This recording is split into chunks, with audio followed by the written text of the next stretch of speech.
2.1 Radiación solar.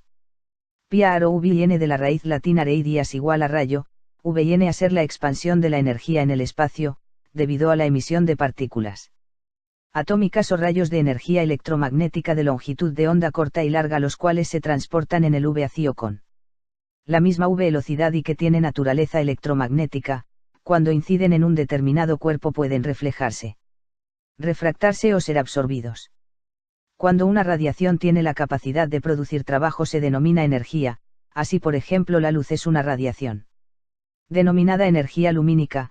De la misma forma el calor es una radiación denominada energía calorífica. Desde el punto de vista energético la Tierra es un sistema abierto porque tiene la capacidad de recibir constantemente la energía que viene del Sol y producir salida de energía calorífica y que al espacio exterior. Ese flujo o recorrido de energía es la que mantiene todos los procesos VA y TALS en la Tierra. La mayor parte de la energía solar se irradia en forma de ondas magnéticas cuyas longitudes de onda varían de 0,1 micras hasta las ondas hertzianas o radio cuya longitud de onda es de varios kilómetros. La unidad de medida de las radiaciones es la unidad Angstrom, a grados, que equivale a la millonésima parte del milímetro. Miller, T. 1994. Figura 03. Cantidad de energía solar que llega de la atmósfera. La energía solar que llega a la atmósfera terrestre cada año equivale a 56x1023 joules de calor. De esta aproximadamente la mitad es reflejada por las nubes y los gases de la atmósfera, el resto alcanza la superficie terrestre, 28x1023 joules de calor, solo. El 50% está en la región de longitud de onda V Isabal, que podría efectuar la fotosíntesis. El otro 50% es radiación infrarroja o ultra violeta débil. Por consiguiente, el ingreso anual de radiación fotosintética activa del espectro de luz V Isabal, del violeta al rojo, equivale al 14x1023 joules de calor. Sin embargo, de esta cantidad alrededor del 40% es reflejada por la superficie de los océanos y desiertos. Otros cálculos indican que la luz que llega a la Tierra es de 2.0 cal/cm2/min, a esta cantidad se le denomina constante solar. La cifra indicada es una elevada cantidad de energía, la cual si fuese usada en un 100% de eficiencia por las plantas fotosintéticas, se podría producir cerca de 325 toneladas de materia vegetal por cada kilómetro cuadrado de superficie terrestre por hora. Moyeapaza et al., 2002. Efectos para la salud y el planeta.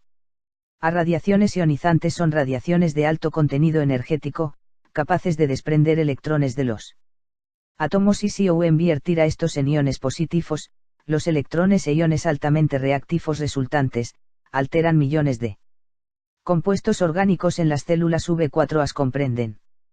Rayos cósmicos proceden del espacio exterior. La ionización en la atmósfera aumenta con la altitud de exposición a esta radiación en el espacio, incrementa riesgos para la salud, cáncer. Rayos gamma. La enorme energía de los fotones gamma los hace especialmente útiles para destruir células cancerosas. Radioterapia. Dada su alta energía pueden causar grave daño al núcleo de las células, son usados para esterilizar equipos médicos y alimentos. Rayos X se utiliza en medicina debido a que los huesos absorben mucho más radiación que los tejidos blandos. Es por esto que los médicos los usan para tomar fotografías de los huesos, radiografías. Radiación ultravioleta, UV. La mayoría de la luz ultravioleta que Pia UV viene del Sol, se encuentra bloqueada por la atmósfera de la Tierra, estratosfera, pero algo logra pasar. Esta radiación puede a su vez subdividirse en tres bandas. UVA, de menor contenido energético y de menor peligrosidad biológico. En pequeñas cantidades ayuda a las plantas en la fotosíntesis y a producir vitamina D en los humanos. Los microorganismos expuestos a esta radiación no son dañados por ser de baja energía. UVB, esta fracción, si bien es cierto, es algo filtrada por la atmósfera terrestre, nubes, llega a la superficie ocasionando serios daños biológicos por tener mediana capacidad energética. Esta fracción es la que merece la mayor atención con el fin de prevenir y de mitigar sus perjudiciales efectos biológicos, como quemadura de piel, cáncer a la piel, cataratas, así como daño a la vegetación. UVC, esta fracción por su alto contenido energético, es absolutamente mortal para toda especie V4 y ente. Afortunadamente gracias al escudo conformado por la capa de ozono, ozonosfera, que se encuentra en la estratosfera. Se filtra esta letal radiación. Miller, T. 1994. ECOLOGIAMEDIOAMBINT7. B. Radiaciones no ionizantes. Son radiaciones que no poseen suficiente contenido energético, para formar iones, comprenden. Radiación visible. Esta es la parte del espectro electromagnético del Sol, que los humanos podemos ver, incluyendo los colores del arco iris, los cuales, cuando se combinan, dan origen a la luz blanca. Infrarroja es la parte del espectro solar comprendida por encima de los 760 nm, conocida como energía calórica, por lo que es usada por los instrumentos de sensibilidad remota de los satélites para detectar recubrimientos vegetales. Propiedades biológicas, formaciones geológicas, emisiones provenientes de la atmósfera de la Tierra y vapor de agua en la atmósfera. Los cuerpos calientes producen radiación infrarroja y tienen muchas aplicaciones en la industria, medicina, astronomía, etc. Microondas son ondas electromagnéticas de baja energía, ionizadas en la ionosfera, pueden ser usadas para estudiar al University ERSO, comunicarse con satélites en órbita terrestre. Las microondas se usan en el radar y otros sistemas de comunicación, así como en el análisis de detalles muy finos de la estructura atómica y molecular. Se generan mediante dispositivos electrónicos. Ondas de radio, ondas electromagnéticas provenientes del Sol, de baja energía, de longitudes mayores al metro, se usan para transmisiones de estaciones de radio. Miller, T. 1994. El Sol como fuente de energía. Es la principal fuente de energía, por la combustión de hidrógeno y cuya forma de degradación es el helio. Es emitida por el Sol al espacio y una pequeña parte es recibida o interceptada por la Tierra en forma de ondas electromagnéticas en una cantidad aproximada de 1,7 x 1014 kW.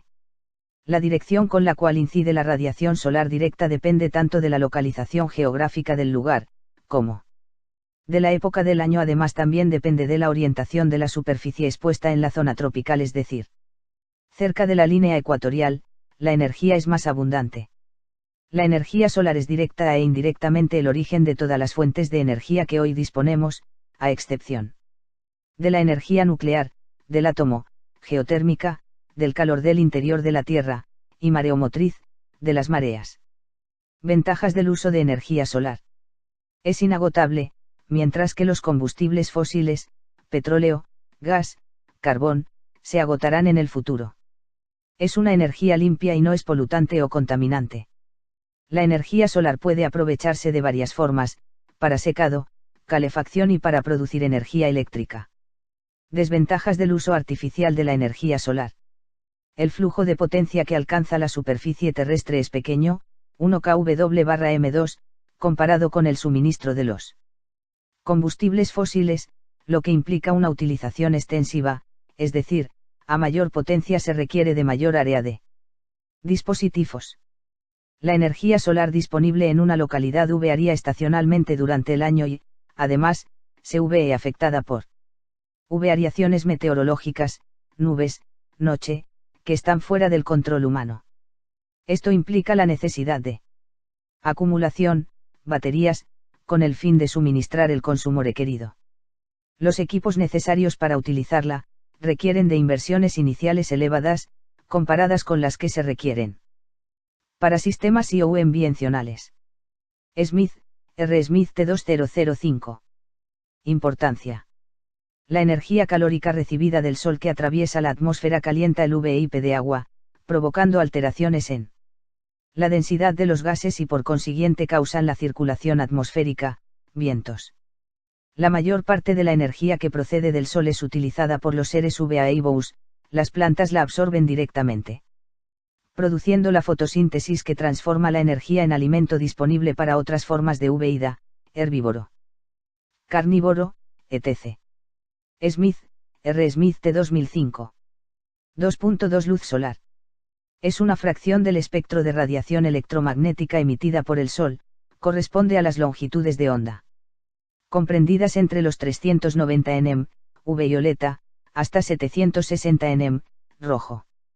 Aunque estos límites de base fisiológica podrían ser ligeramente distintos si no fueran definidos por el hombre. En estudios de ecología interviene en tres aspectos: duración del día, horas luz.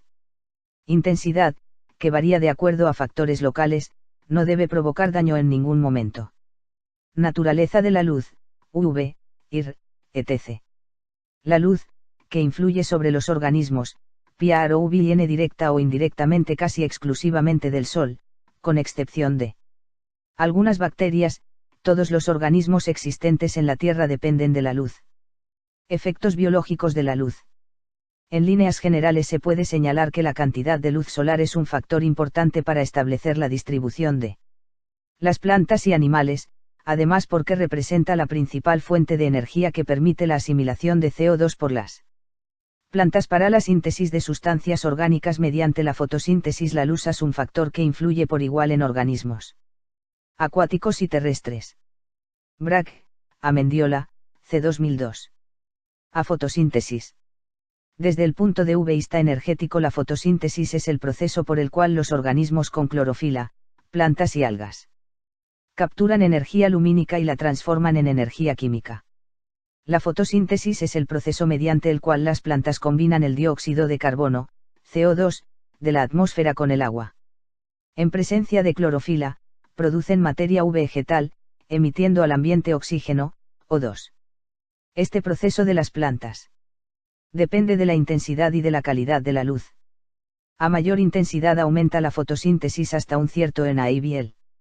La intensidad de la luz, longitud de onda por frecuencia, es ecológicamente importante para las plantas, siendo particularmente sensibles las plantas acuáticas como las algas. De este proceso químico y biológico dependen tres aspectos de suma importancia. Por la fotosíntesis, las plantas verdes producen alimentos y materia orgánica para sí mismas y para alimentar a los animales herbívoros, y estos, a su vez, a los animales carnívoros en las cadenas alimenticias.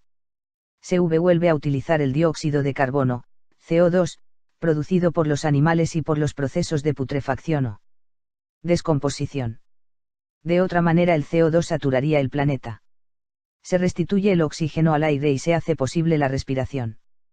La ecuación química condensada de la fotosíntesis es simple y da una idea muy general de lo que sucede, aunque en realidad es una serie compleja de más de 40 reacciones. 6 CO2 más 12 H2O C6H12O6 más 6 O2 más 6 H2O. ECOLOGIAMEDIOAMBINT8. La fotosíntesis se realiza en dos etapas que son, las reacciones luminosas, que dependen de la luz y son independientes de la temperatura. La velocidad de las reacciones luminosas aumenta con la intensidad luminosa, dentro de ciertos límites, pero no con la temperatura. Y las reacciones oscuras dependen de la temperatura y son independientes de la luz. En estas reacciones oscuras la velocidad aumenta con la temperatura, dentro de ciertos límites, pero no con la intensidad luminosa. A partir de la glucosa, C6H12O6, un azúcar muy común en las frutas, se producen la sacarosa, el almidón, la celulosa, la lignina o madera y otros compuestos que son la base de los alimentos para las plantas mismas y para los herbívoros. B. Aislamiento, aislado o etiolación. El aislamiento es una alteración que experimentan las plantas por la falta de luz y de ventilación, que provoca un desarrollo anómalo, como el alargamiento y crecimiento desproporcionado del tallo y las ramas de la planta, con pérdida de resistencia en sus tejidos estructurales, entrenudos más largos, menos gruesos, mayor fragilidad, etc., la decoloración general de la planta, ya que no presentan su color verde normal, se vuelven amarillentas. Clorosis, pierden sus pigmentos interiormente. C. Fotoperiodo. Es el número de horas de luz en un ciclo de 24 horas, lo que equivale a señalar que es la duración de las horas de luz durante un día. Los organismos dan respuesta a las horas luz o a la duración del día. Algunos organismos requieren más luz y otros menos. El fotoperiodo está determinado por los cambios de iluminación que reciben las plantas, que de este modo pueden modificar su germinación o regular su reproducción y crecimiento. El desarrollo de las plantas puede ser activado o no, dependiendo del número de horas de luz recibidas. Algunos árboles necesitan un número determinado de horas de luz al día, para que sus procesos metabólicos funcionen, pero cuando llega el otoño los días son más cortos, y al no recibir las horas de luz que necesitan su crecimiento se detiene y entran en una fase de reposo. El mismo mecanismo también es válido para los animales. En las zonas donde las condiciones ambientales son favorables la mayor parte del año, por ejemplo en latitudes ecuatoriales, los animales inician su actividad sexual cuando estos factores son propicios: alimentación, temperatura, presencia de individuos del sexo opuesto, etc. En nuestra zona es posible distinguir plantas de días más largos, que florecen con más de 12 horas de luz, como el capulí, chachacoma, cueuñaquisbar, cuoye, amancay, etc., mientras que otras crecen con menos de 12 horas de luz, como el cantú, ñucchu, targui, quera, chinchircoma, aliso o lambrán. Sin embargo, existen plantas neutras donde no influye la luz del día, como el girasol.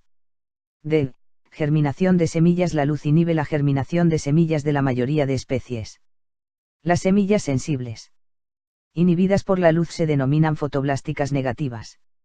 El crecimiento de las plantas y formación de órganos. El primer efecto de la luz es iniciar los patrones de expresión genética, y la plántula comienza a formar cloroplastos fotosintéticamente activos, alterando sus formas de crecimiento, de alargamiento rápido, en la producción de hojas y un tallo capaz de soportarlas.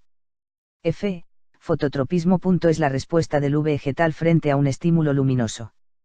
El fototropismo positivo hace referencia al crecimiento de la planta hacia la fuente de luz, y es el caso del tallo, porque éste crece hacia la fuente luminosa. En cambio, el fototropismo negativo implica un crecimiento de la planta en dirección contraria a la de la fuente lumínica. Ese es el caso de la raíz, que no necesita de la luz. Sobre la distribución de las plantas. En ambientes terrestres, las plantas han sido clasificadas de acuerdo con sus necesidades de luz en heliófilas y estiófilas. Las heliófilas solo crecen si hay luz intensa.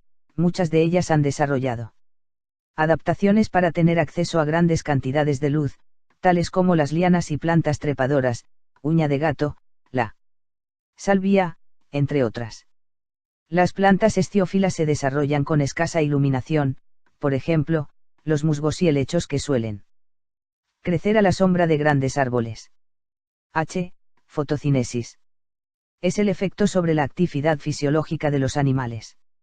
La luz regula la actividad locomotora de los animales. Así, por ejemplo, muchas especies son activas durante el día: aves, insectos; otras de noche: lechuza, murciélago, felinos, y otras al amanecer.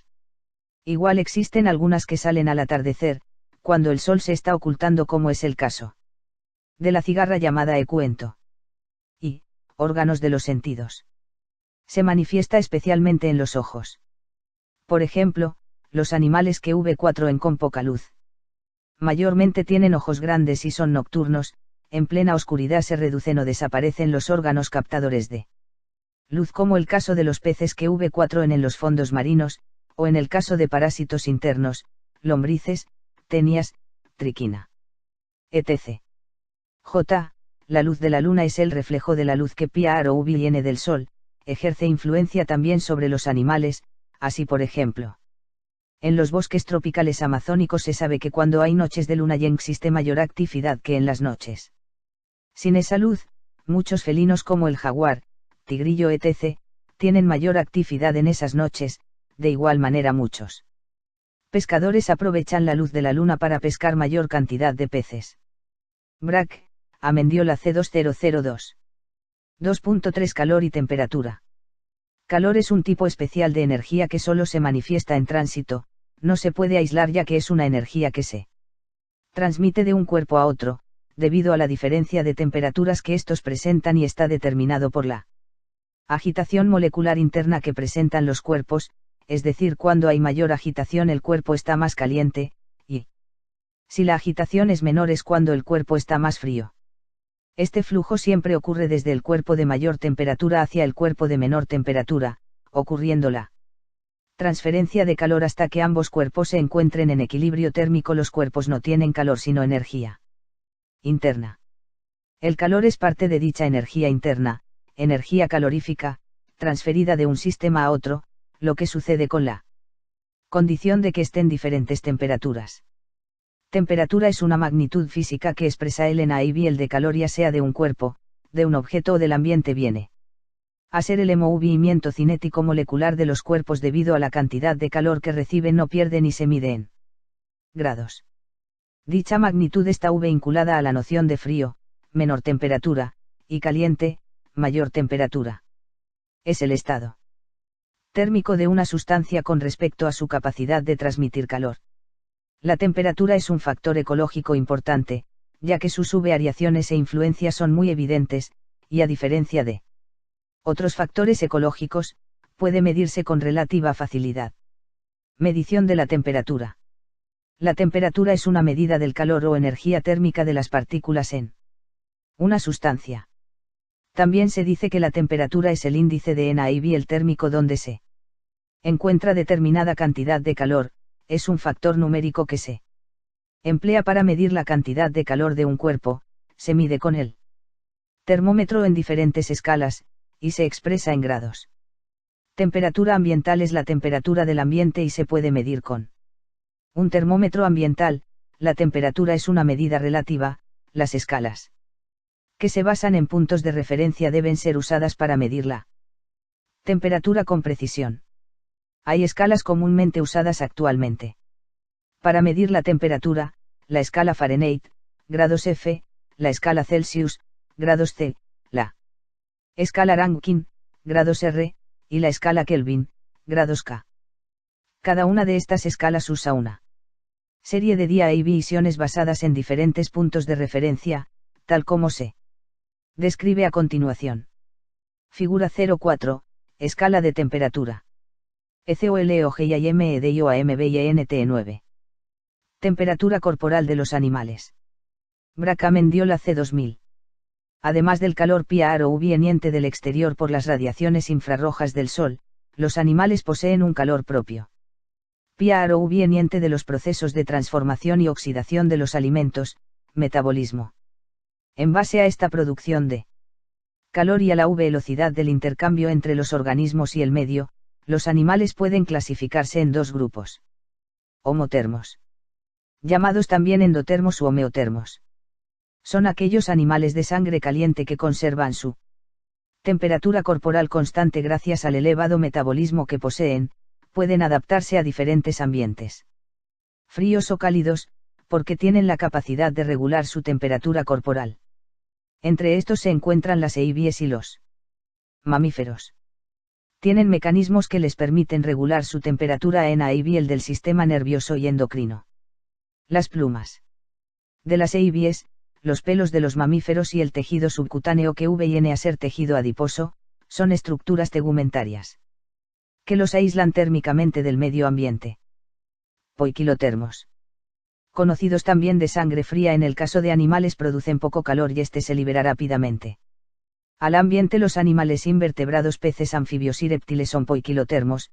La temperatura de su cuerpo es variable y depende del ambiente, por lo cual son ectotermos, es decir, la temperatura corporal de estos organismos se encuentra muy cerca a la temperatura ambiental. Un descenso de la temperatura ambiental implica disminución en su temperatura corporal y actividad fisiológica.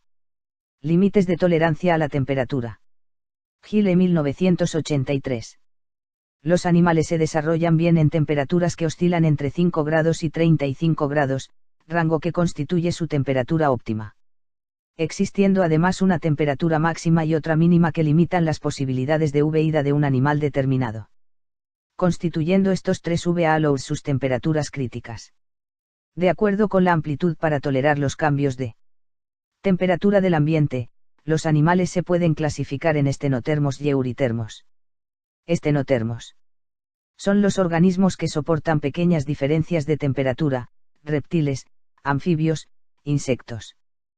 Cuando las temperaturas extremas están próximas a la óptima, se dice que el animal es estenotermo, porque toleran escasas variaciones térmicas. Estas condiciones se dan en alta mar y en los bosques ecuatoriales. Un ejemplo es el pez antártico que tolera de -2 grados hasta 2 grados camélidos sudamericanos. Euritermos. Son los que pueden soportar grandes diferencias de temperatura, EIBs, mamíferos, es decir, resisten temperaturas extremas muy alejadas de la temperatura óptima. Estas condiciones son propias de los climas continentales y playas, así como aguas dulces. Ejemplo, la mosca que tolera desde los 5 grados hasta los 45 grados. Se distingue los siguientes rangos de temperatura.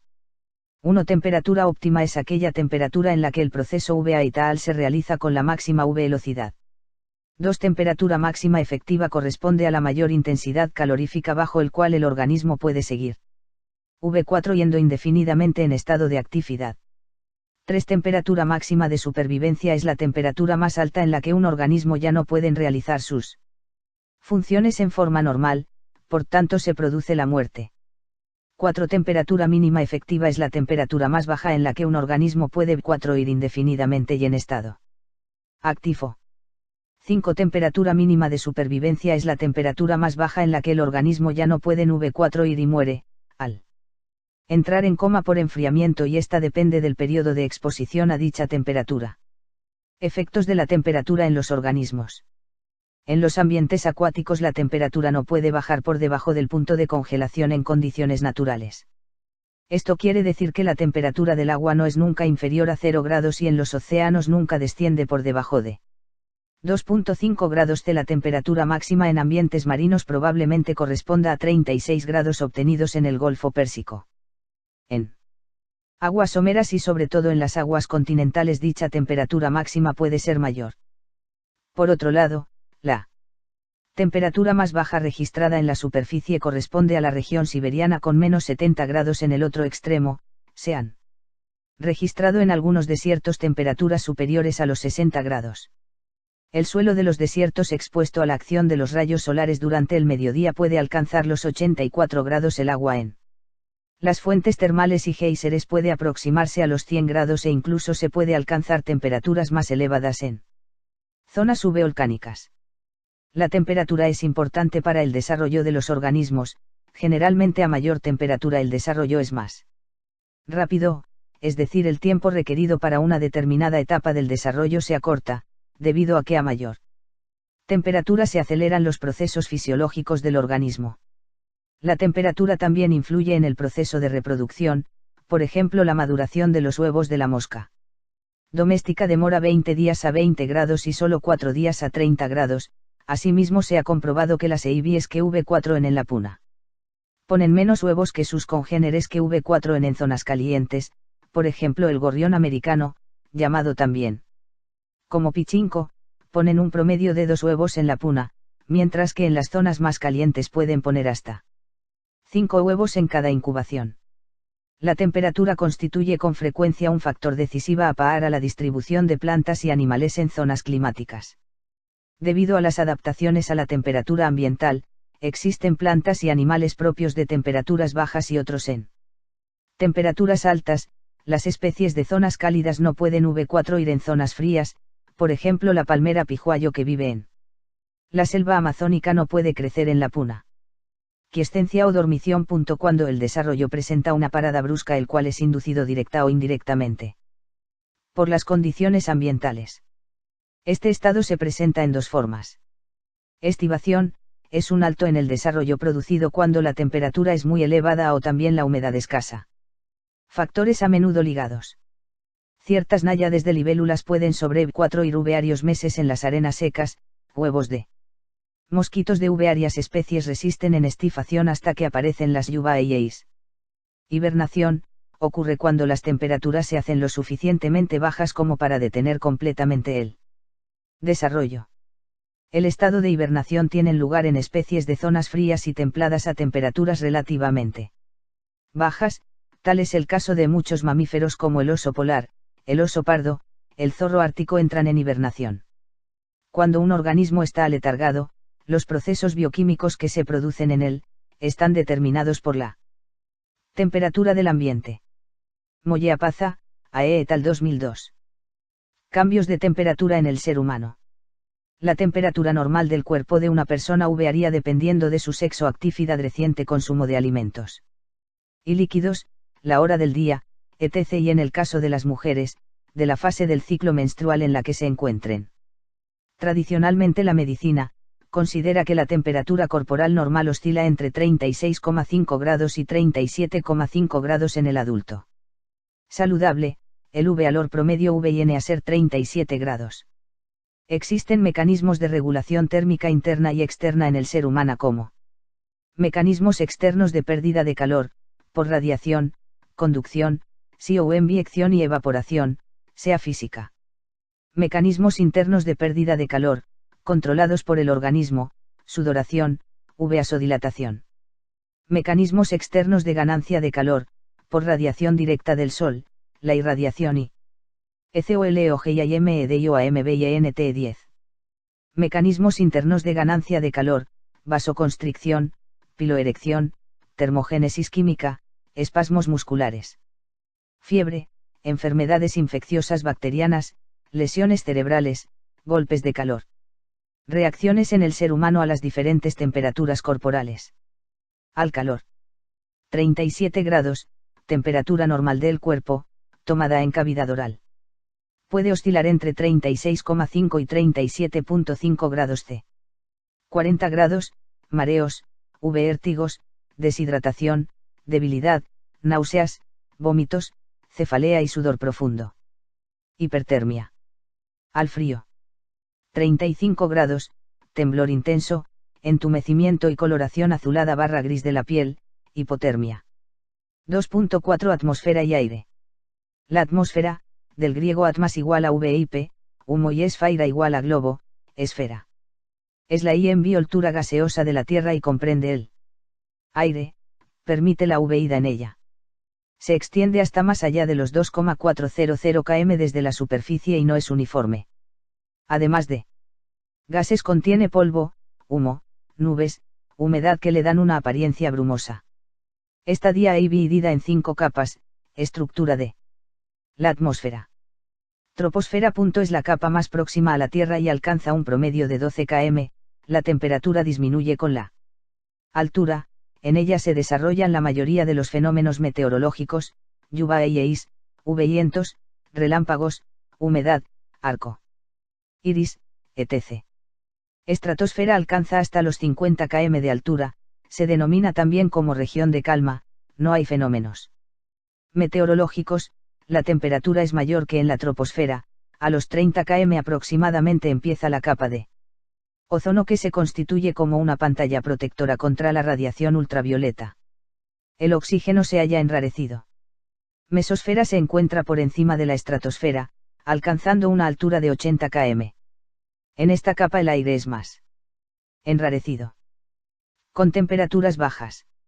Ionosfera. Se extiende hasta los 500 km, capa intensamente afectada por las radiaciones solares, por ello es que los compuestos se encuentran ionizados, con carga eléctrica negativa y positiva, y las temperaturas son extremadamente altas. Exosfera se encuentra por encima de los 500 km. En ella los gases son más enrarecidos y no se puede determinar su límite exacto. Aire es una mezcla de gases que constituye una delgada capa, como parte de la atmósfera terrestre y tiene en suspensión materias sólidas finas, polvo. El aire tiene peso, está sujeto a la acción de la gravedad, es decir, lo que implica que se concentra en la capa más baja de la atmósfera y que está en contacto con la superficie de la Tierra, troposfera. Características del aire. Es incoloro e inodoro en pequeñas cantidades. Es azul en capas de gran espesor. 1 litro de aire pesa 1003 gramos. El peso del aire origina la presión atmosférica. Compresibilidad es la capacidad de los gases de poder ocupar un volumen menor al inicial, al ser sometido a presión. En este proceso se origina un incremento de temperatura. Elasticidad. Si se retira la presión, los gases son liberados y vuelven a ocupar su volumen inicial y la temperatura desciende. Movilidad es la capacidad de desplazamiento de los gases por acción del viento. A mayor altura, menor densidad de oxígeno. Por la disminución de la presión atmosférica, la densidad del aire es menor. Y los átomos de oxígeno están más distanciados unos de otros. A mayor altura, menor temperatura en la troposfera, que desciende uniformemente hasta la tropopausa. Por eso con la altura hace más frío. A mayor altura menor peso o presión atmosférica. Composición. A. Componentes principales. Nitrógeno, 78,09%, atenúa la actividad química del oxígeno, las plantas lo toman de la tierra y no del aire, los microorganismos fijan aproximadamente 92 millones de ton/año. Oxígeno, 20,95%, indispensable para la SARS-CoV-2, interviene en la respiración y otros fenómenos como la combustión. Y la fermentación, con la altura a 5,500 msnm. Disminuye a la mitad. Argón, 0,93%, su concentración condicional a distribución de las plantas y animales en la superficie de la Tierra. Dióxido de carbono, 0,03%, de gran importancia en la fotosíntesis, junto con el oxígeno interviene en la quimiosíntesis. Ambos en el proceso de mineralización de la materia orgánica, por vía microbiológica. B. Componentes secundarios, 0,01% se presentan solo en trazas. Neón 0,0018. Helio 0,00052. Metano 0,00015. Criptón 0,0001. Hidrógeno 0,00005. Importancia. De la atmósfera. Protege a la Tierra, al impedir el ingreso de los meteoritos, pues estos al entrar en contacto con la termosfera se volatilizan. También impide el ingreso excesivo de radiación solar. Regula la temperatura terrestre, permitiendo el ingreso de radiación, que es necesaria para poder vivir. Sin atmósfera tendrían temperaturas muy extremas. En la troposfera se producen los fenómenos meteorológicos que constituyen el clima del aire. Posibilita la respiración y combustión, al encontrarse presente el oxígeno. Permite la transmisión del sonido. Hace posible la propagación de la luz, pues al ser transparente los rayos de luz UV viajan libremente. Permite el vuelo de aves y aviones, al ofrecer resistencia. Hace posible el ciclo hidrológico, como también se autopurifica, al realizarse los ciclos de las sustancias fundamentales. Para la vida, agua, CO2, N2 y otros. Ayuda en la agricultura, pues el suelo necesita de oxigenación para ser cultivable. Hace posible la vida, porque sin el oxígeno y el dióxido de carbono, necesarios para la vida, no sería posible la existencia de plantas, animales y humanos. Es fuente de materia prima para la industria de extracción de oxígeno, nitrógeno y otros gases como neón, helio, argón, etc. Es fuente de energía, mediante el aprovechamiento de los vientos, energía eólica, de la luz, energía lumínica, y el calor. Energía calórica.